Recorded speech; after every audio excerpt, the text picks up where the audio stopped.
말씀의 제목은 에스더 왕후가 되기까지입니다. 에스더 왕후가 되기까지.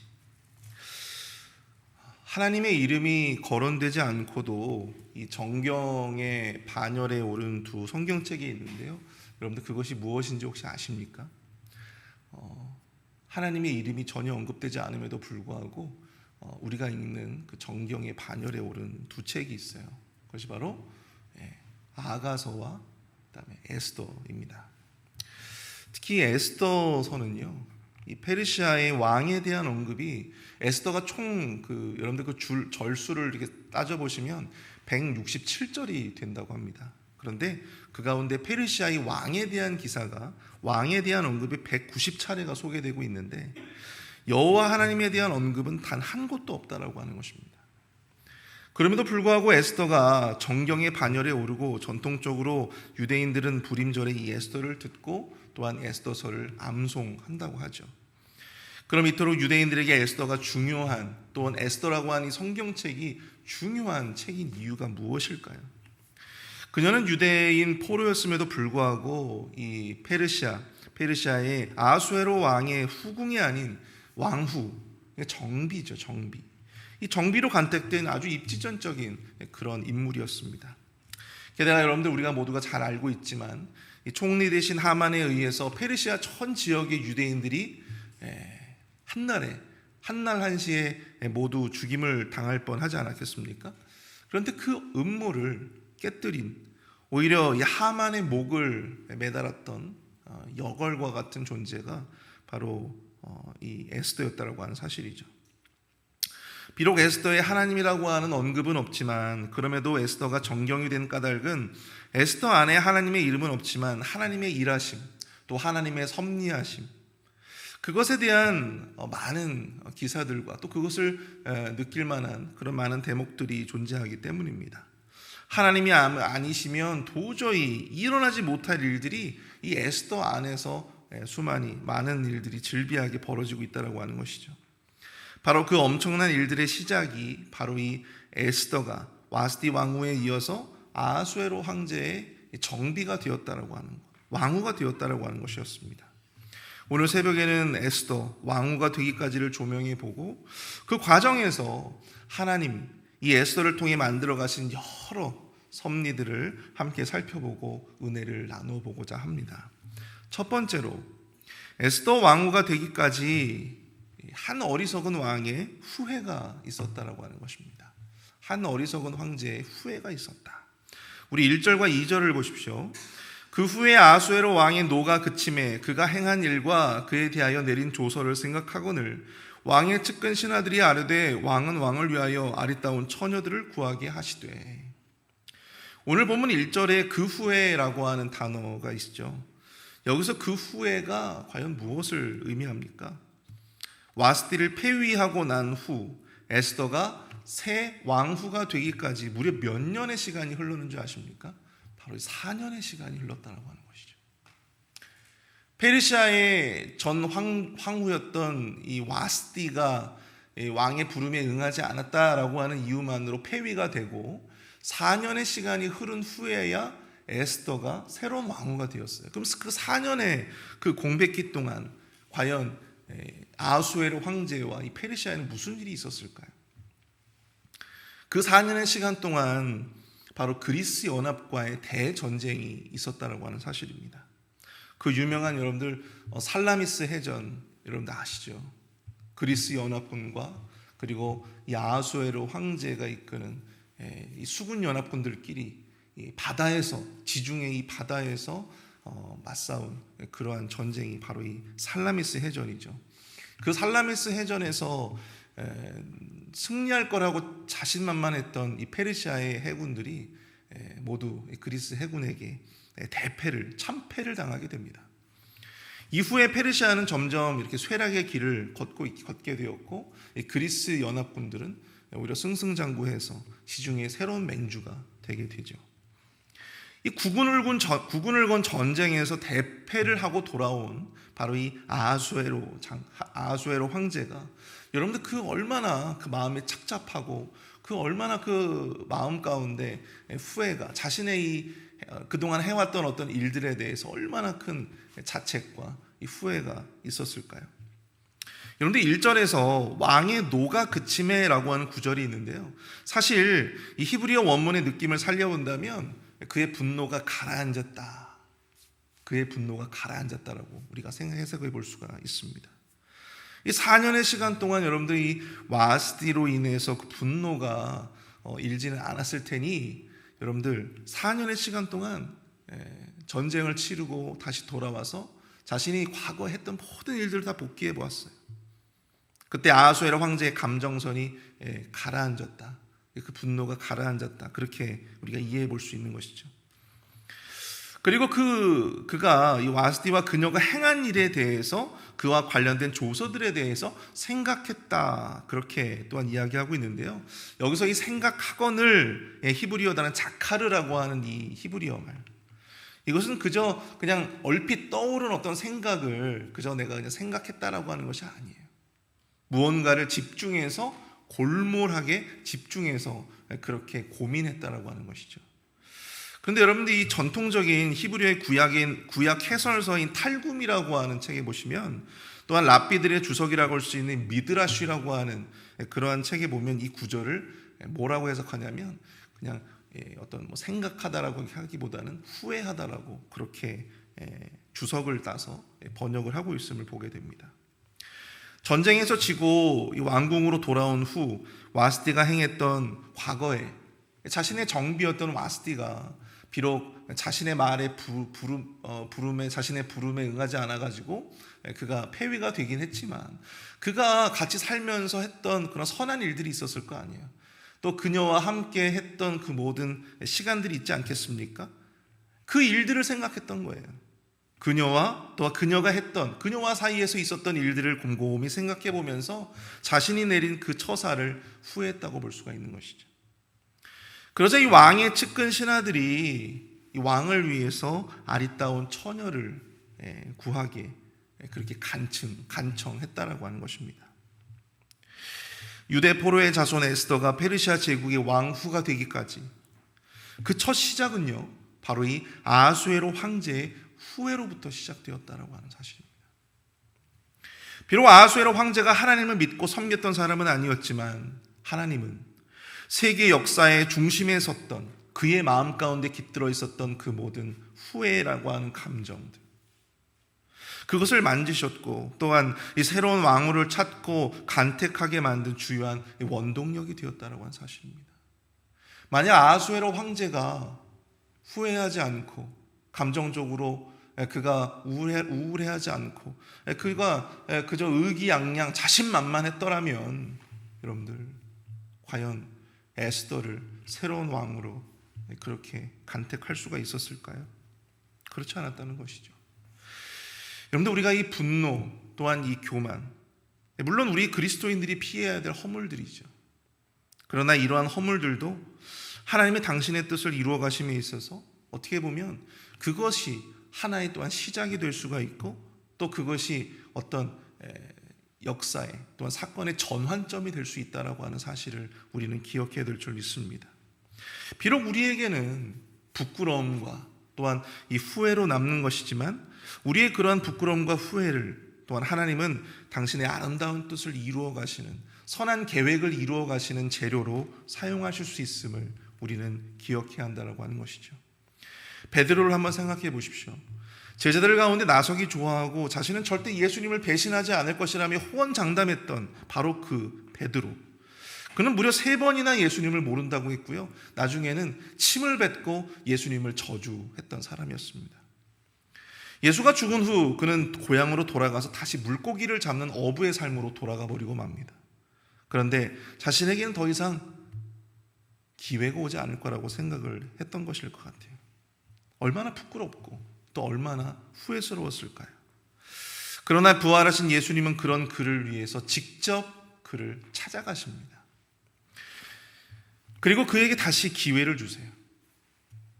그리고 그 후 그는 절대 예수님을 배신하지 않고, 전설에 의하면 그는 십자가에 거꾸로 못 박혀 죽게 되기까지 평생 주의 복음을 위해서 이 로마 지역에서 주의 복음을 증거했다, 그렇게 전해지고 있습니다. 사랑하는 성도 여러분, 우리의 죄도 우리의 허물도 마냥 지우고 버려야만 하는 것은 아닙니다. 우리는 그 한 번의 실패들을 통해서 부끄러워하고 또 수치스러워하죠. 그리고 하나님 앞에 회개의 삶을 살아갑니다. 그리고 하나님이 그러한 감정들을 만져주실 때 하나님은 하나님의 더 큰 선하신 계획들을 이루어 가심에 바로 그러한 것들이, 그런 우리의 부끄러움과 그런 후회가 하나님께는 더 선하신 계획을 이루어 가시는 중요한 재료로 사용되어질 수 있다고 하는 것이죠. 그것이 오히려 기회가 될 수도 있고 그것이 오히려 우리의 삶의 큰 전환점이 될 수도 있음을 여러분들 기억하실 수 있기를 바랍니다. 마냥 부끄러운 기억으로 치부만 하지 마시고 후회만 하지 마시고 오늘의 그 삶을 통해 내가 과연 어떻게 하나님의 선하신 계획에 일조할 수 있을까를 고민하며 하나님께 우리의 후회까지도 내어 맡기시는 저와 여러분들이 되실 수 있기를 축복합니다. 두 번째로 에스더, 왕후가 되기까지 바로 이 모르드게라고 하는 사람의 남모를 헌신이 있었다라고 하는 것입니다. 여러분도 5절과 6절을 한번 보실까요? 도성 수산에 한 유다인이 있으니 그 이름은 모르드게라. 그는 베냐민 자손이니 기스의 증손이요 시므이의 손자요 야일의 아들이라. 전에 바벨론 왕 느부갓네살이 예루살렘에서 유다 왕 여고냐와 백성을 사로잡아 갈 때에 모르드게도 함께 사로잡혔더라. 자, 여기에서 이 모르드게, 우리가 너무나도 잘 알고 있는 모르드게가 등장을 합니다. 이 모르드게가 수산성에 살고 있었던 유다인으로 소개되어지고 있는데요. 그는 베냐민의 지파로서 기스의 증손이고 시므이의 손자요 야일의 아들로 소개되어지고 있습니다. 그리고 이 6절이 문제인데요. 그가 유다 왕 여고냐와 백성들이 바벨론으로 사로잡혀갈 때 같이 잡혀간 사람으로 소개되고 있다고 하는 것이죠. 그러나 여러분, 에스더 시대는 어느 시대입니까? 에스더가 소개되어지고 있는 이 시기는 바벨론이 멸망을 하고 난 후 페르시아의 다리오 황제의 아들이었던 바로 이 아하수에로 황제가 다스리고 있었던 시기였다고 하는 것이죠. 그 시기로 따져본다면 만약에 그가 유다의 여고냐 이 왕이 포로로 잡혀갈 때 같이 붙잡혀가서 그가 바벨론에서 포로 생활을 하고 또 바벨론이 망하고 그 다음에 페르시아의 아하수에로 황제가 집권하기까지 살아 있었다면 그 당시에 이 모르드게의 나이가 대충 120살은 훌쩍 넘었을 것이라는 것이죠. 산술적으로 도저히 맞지 않는다라고 하는 것입니다. 여러분, 모르드게가 120살이면 그럼 에스더는 여러분들 몇 살이 되겠습니까? 그러니까 여러분들 이 모르드게가 유다왕 그 여고냐와 함께 포로로 잡혀왔다고 우리가 해석을 하기보다는 그렇게 잡혀온 유다 포로들의 후손이라고 우리가 생각을 해야 한다고 하는 것이죠. 에스더도 모르드게도 당시에 페르시아에 많이 살고 있었던, 그렇게 포로가 되어져서 페르시아에 남아있었던 이 포로의 후손이라 그렇게 그 출신을 강조하고 있다고 우리가 생각을 해봐야 될 것입니다. 우리가 10절과 11절을 한번 보십시오. 에스더가 자기의 민족과 종족을 말하지 아니하니 이는 모르드게가 명령하여 말하지 말라 하였습니다. 모르드게가 날마다 후궁들 앞으로 왕래하며 에스더의 안부와 어떻게 될지를 알고자 하였더라. 에스더가 하나님의 섭리로 인해서 왕후가 되기까지 많은 사람들이 관여했지만 그녀의 숙부 모르드게를 여러분들 빼놓을 수가 없어요. 그런 에스더를 궁으로 들여보낸 후 그녀에게 자신의 신분을 절대 밝히지 말라고 당부합니다. 혹여라도 유대인으로서 유대인들을 증오하는 어떠한 세력들이나 아니면 어떤 민족들에게 견제를 받을 수 있었고, 또 그것이 궁에서는요, 여러분 다 아시겠지만 궁에서는 그것이 자신의 목숨을 내놔야 할 정도의 굉장히 또 중요한 문제가 될 수도 있었잖아요. 그래서 너의 신분을 절대로 밝히지 마, 그렇게 당부하게 됩니다. 또 뿐만 아니라 그는 날마다 everyday 날마다 후궁들로 왕래하며 에스더의 안부와 궁의 사정에 대해서 물었다, 그렇게 오늘 본문의 말씀에서 기록을 하고 있어요. 그러니까 자기 그 사랑하는 딸과 같은 그런 자신의 이 에스더를 이렇게 궁으로 들여보낸 후에 얼마나 그 마음이 걱정되고 또 얼마나 참 안쓰럽고 그랬는지 매일같이 그 후궁들로 가가지고 에스더의 안부를 묻고 에스더가 잘 살고 있는지, 궁에서는 지금 어떤 일들이 벌어지고 있는지 그것에 대해서 매일같이 그렇게 소식을 접했다라고 하는 것이죠. 우리가 생각해 볼 수 있는 이 에스더가 왕비가 되기까지, 왕후가 되기까지 섭리의 요인으로 작용한 것은 바로 이 에스더를 향한 바로 이 모르드게의 사랑과 헌신이 있었다라고 하는 사실입니다. 매일같이 그녀의 안부를 묻고 궁의 사정에 대해서 물었던 모르드게의 모습을 통해 모르드게가 얼마나 많은 관심과 사랑과 헌신으로 그녀를 위해서 살았는가를 우리가 알 수 있다는 것이죠.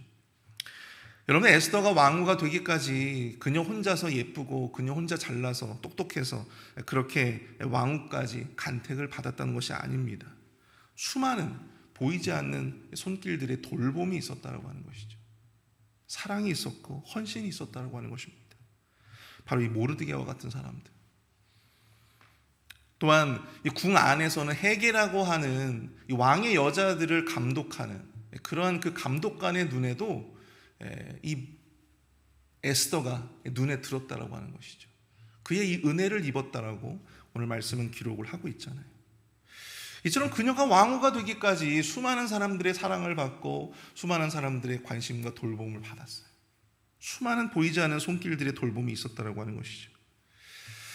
여러분들, 우리가 이렇게라도 살아갈 수 있는 것은 바로 이 수많은 보이지 않는 사람들의 손길과 돌봄이 있었음을 여러분들 우리는 기억해야 할 줄로 믿습니다.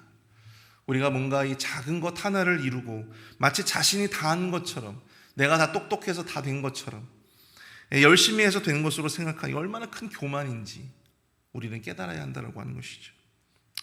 얼마 전에 마더스데이도 있었는데요.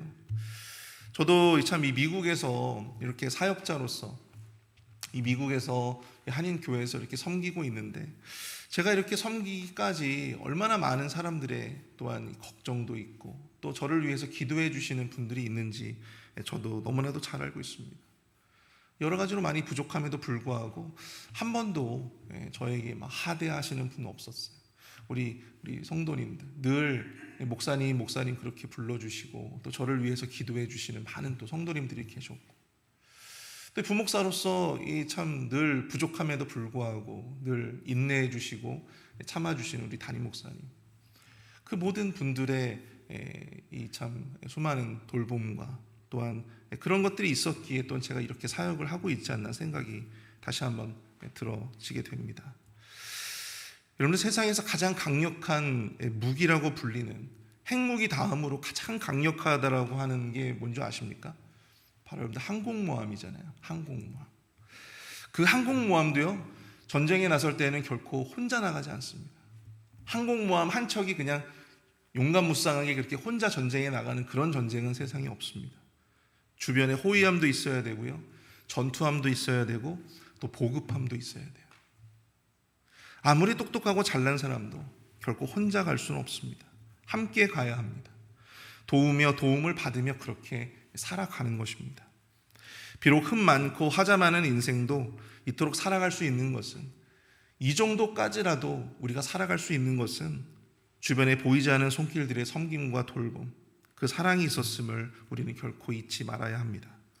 그러므로 늘 감사의 마음을 담아서 혼자 된 것처럼 그렇게 의기양양하며 잘난 척하며 사는 것이 아니라 감사를 베풀며 살아가는 그런 우리 그리스도인들이 되어야 될 줄로 믿습니다.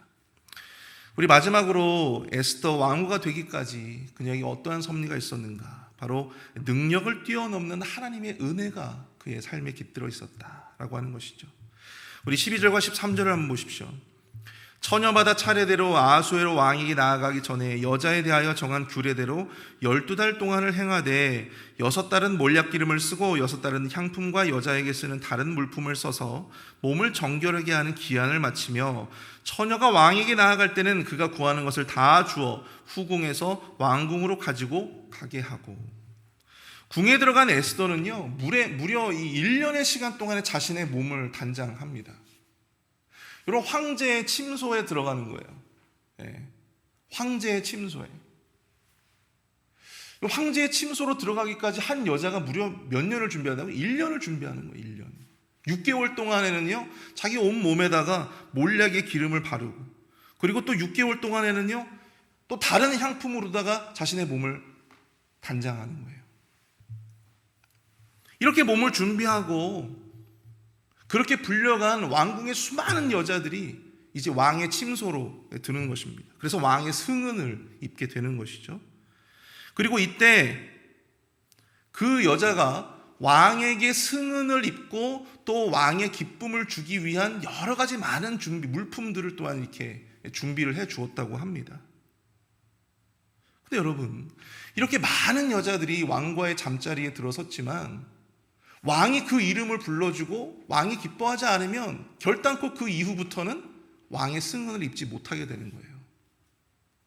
왕후는커녕 이 후궁으로도 그는 살아갈 수 없게 되는 것입니다. 근데 보십시오. 16절부터 18절까지 보시면 아하수에로 왕의 제7년 10월 곧 데벨월에 에스더가 왕궁으로 인도되어 들어가서 왕 앞에 나가니 왕이 모든 여자보다 에스더를 더 사랑하므로 그가 모든 처녀보다 왕 앞에 더 은총을 얻은지라. 왕이 그의 머리에 관을 씌우고 에스더를 대신하여 왕으로 삼았다. 여러분, 이 연산군 시대에 흥청이라고 하는 기관이 있었다는 거 아십니까? 이 흥청이라고 하는 그 기관은요, 전국에 있는 전국 팔도에 이 왕의 어떤 기쁨을 주기 위해서 전국에서 가장 예쁘고 가장 아름다운 여인들을 뭐 처녀, 기생, 또 유부녀 할 것 없이 다 이렇게 걷어들여가지고 왕궁에다가 흥청이라고 하는 왕의 기쁨조와 같은 그러한 기관을 만들었다고 합니다. 그래서 지금 여러분들 뭐 흥청망청이라고 하는 말이 거기서 나온 거예요. 흥청이 망청이다. 나라를 망하게 한다는 것이죠. 근데 여러분, 이 한낱 이 조선이라고 하는 나라도 그러할진데 당시 여러분 고대 근동을 틀어잡고 있었던 이 페르시아의 여러분 이 황궁에는 얼마나 많은 여인들이 있었겠습니까? 얼마나 많은 여인들이 왕의 승은을 입기 위해서 자신의 몸을 단장하고 준비하고 또 공부하고 노력했겠어요. 페르시아 제국 내에 정말 예쁘고 아름다운 모든 여인들이 모였습니다.